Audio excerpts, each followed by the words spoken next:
Let's see, I love this heat. Steph, obviously, she missed out on surfing this event last season, but prior to that, a runner-up finish in this contest. Johanne Defay, she's collected some pretty solid finals finishes too, a quarterfinal and a semi-final. And Bethany Hamilton, already on her way to her best ever finish in a championship tour event. And just get her take on what led to the decision to include Bethany in this contest. I think it was a pretty easy one. Outside of competition, Bethany's been doing some incredible surfing, as is this lady from Reunion Island. This is Johanne Defay, this wave ridden during the break. Well, I'll tell you what, not a whole lot of rest for Johanne Defay, but I don't think she minds. You know, once you get that roll going, she just came off a win there not long ago. Might as well just keep yourself in the water. Your body's used to it, you're acclimated. Keep that rhythm. So, you know, it's not going to be a big score for Johanne, but again, I think she's keeping that flow. And got another decent result over in Brazil, a quarterfinal. Steph Gilmore in 6th position on the ratings. And Steph, she has put together some of the best heats this year, but hasn't been past the quarterfinals in 2016. Bethany Hamilton up at the moment. And you can see the wind has had an effect on the conditions out there, but not really affecting the turns that Bethany Hamilton is laying down. Still aggressive. A number of maneuvers here and a solid start for the Hawaiian. Here's another thing that Bethany's got to keep in mind too. We've seen in the past, if you get the opportunity as a WSL wildcard to put it together a solid performance, you are putting yourself in a position to perhaps get yourself another opportunity at an upcoming event, as Stephanie Gilmore looks to put her first score on the board. Forehand, backhand, it doesn't matter. Steph Gilmore always very smooth in her transitions, couple of big. But it does look so much different from that notorious forehand wrap that we know that she's renowned for. It's a different type of maneuver. It's more of a pivot, and that vertical approach is so fun to watch. So it's cool to see Stephanie kind of, add that to the mix. And this is a decent way for her. Pretty solid score for Johanne Defay too, 7.5. So the scale is set from the judges. Here's the replay of Bethany's ride. Different type of maneuvers. Now Bethany on her forehand, she's going to rely on wraps, but she's been doing really well at mixing it up today. She hasn't been shying away from the barrel, and she's been putting a physical effort into every move. She's not just going through the motions, she really stomps on that back heel, tweaks out that tail. So for this heat, has the opportunity to jump like her rivals directly into the quarterfinals. As we see now taking off, Johanne on the inside. This wave standing up and Johanne on the attack.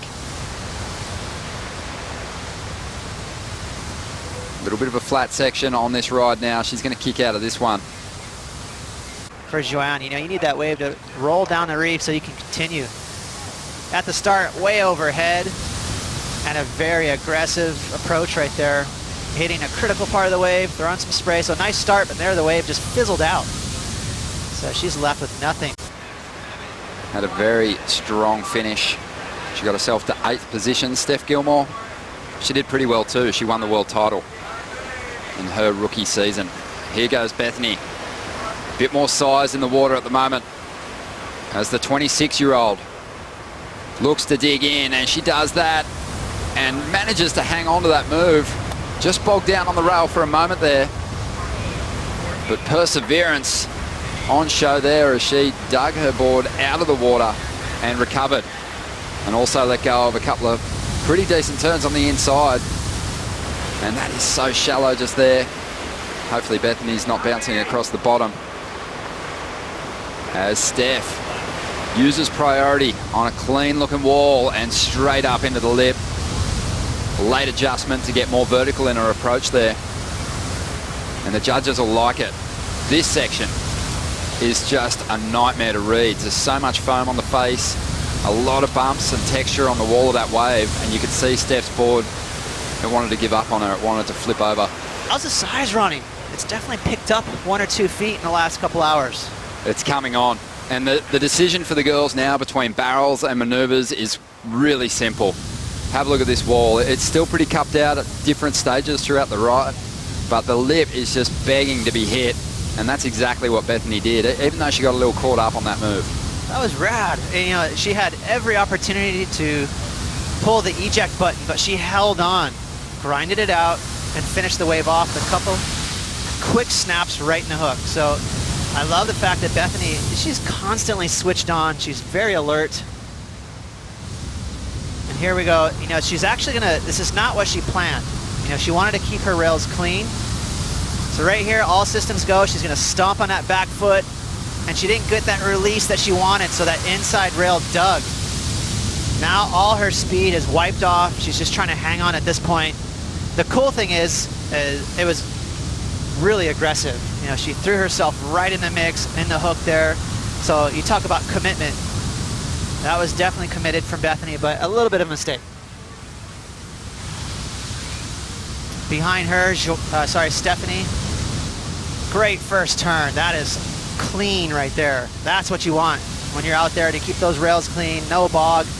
But unlucky for Stephanie, she ran into all that soup. So right here, she's just trying to hang on, and she decides to pull the eject button. But maybe more so than all of the competitors, has had the benefit of perfecting her backhand over live coral.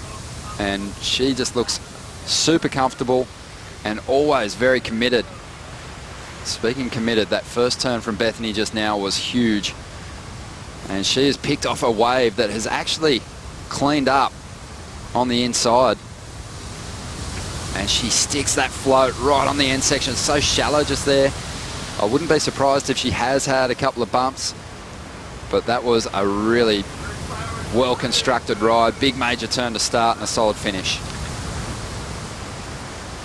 And Defay now up once again, looking for the barrel, grabbing that rail. She's in the pocket, but not quite in the tube. So the points won't come, and the second section's going to get away from her. If it's low tide, you don't want anything to do with closing a wave out with a floater. But since there's a lot of water on the inside reef now with high tide, Bethany's going for it. She's finishing those waves off. That first turn, as you mentioned, Ronnie, was big.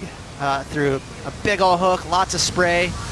Judges eat that up. If you start your wave with a big move, all you got to do is finish it. And that's a big finish. And don't forget that the judges' perspective of this lineup is a little bit more straight on. It's a bit more direct. So there's going to be some real big numbers dropping for Bethany in just a moment. She may even take the lead as we see the replay of Johanne's ride. So right here for Johanne, if she wanted to get behind a curtain, she would have had to drag some body parts to slow herself down.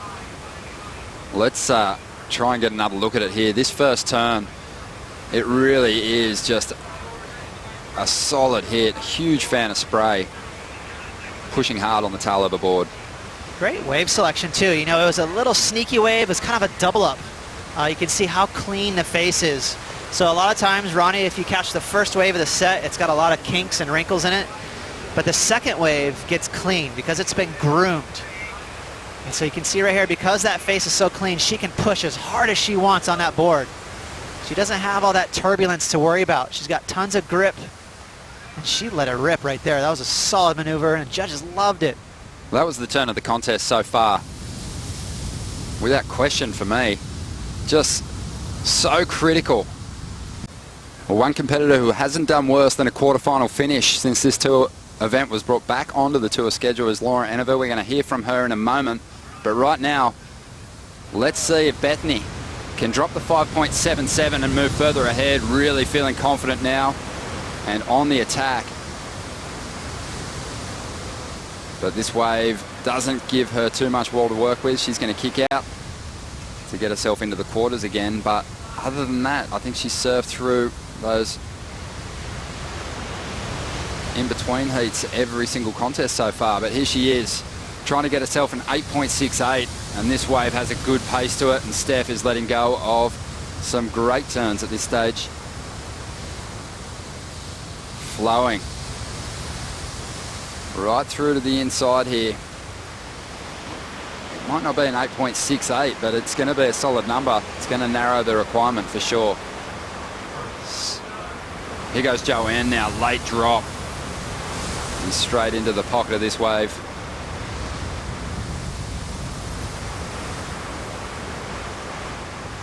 Always impressed by Johanne's ability to just dig into the steepest sections that are served up. She never drives around sections. As we see, Bethany, the heat leader, trying to better her situation, trying to get rid of a 5.77. Definitely has a groove on at the moment.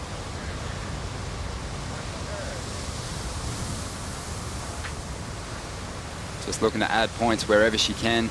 10 minutes, 20 seconds to go. But Stephanie's going to crawl back into it numbers-wise here. This is a solid backup score, in my opinion. Just a setup turn there, almost got a little wobbly. A nice carve, and then this turn's the best one.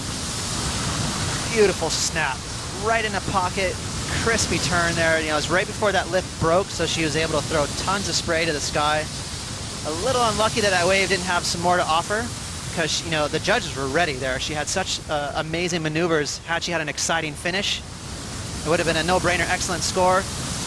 The exact, you know, kind of situation for Johanne Defay. Nice start, beautiful wave, and then it sizzled. So just not enough energy for her. Don't think that's going to really better her situation. She's got a 4.23 to drop right now. And a little bit better wave selection here from Bethany. You can see this thing actually grew. Whoa. There's that stomp. She kind of kicks the door down there. She has that hunch, that body crunch right there, and then gets that back leg out and kicks it open. Unique style, but very aggressive, and she throws a lot of spray. So a great power move from Bethany, and right now she's holding on to a 5.7. It's not out of the question she'll drop that. It's the last time she stood at the highest point on the podium. But here she goes on a nice looking wave. Tricky takeoff, but hangs onto it straight up into the pocket. Really whipping that board around on the first move, carving through her second and third turn. And she'll get out of there. Just under 6 minutes to go, as Johanne looks to get herself a pretty solid number to move into the lead here. 7.98 is the requirement. Just mistimes that last move. But a 6.77 for Bethany on her last wave, and she's going to try and improve her lead once again. And now she's starting to get a little bit more of a risk factor in her approach to the lip there. Bethany taking on a full-time QS campaign. I think that might be a lot harder than competing at the CT level for Bethany. There's more quality and push in the waves on tour. And those beach breaks, it's going to be hard for her to mix it up in those smaller conditions with those up-and-comers. Maybe on the backhand, just missing that oomph in some of those backhand snaps. This heat has come to a close, and our first quarterfinalist has been established. Bethany Hamilton, the 26-year-old from Hawaii, is into the quarters. Steph Gilmore and Johanne Defay, they'll look to bounce back in round 4. What an amazing performance from the Hawaiian. Man, Bethany just handed it to the top seeds. And now she is cruising. She's hanging around. She gets to skip that crazy round 4. Good for her.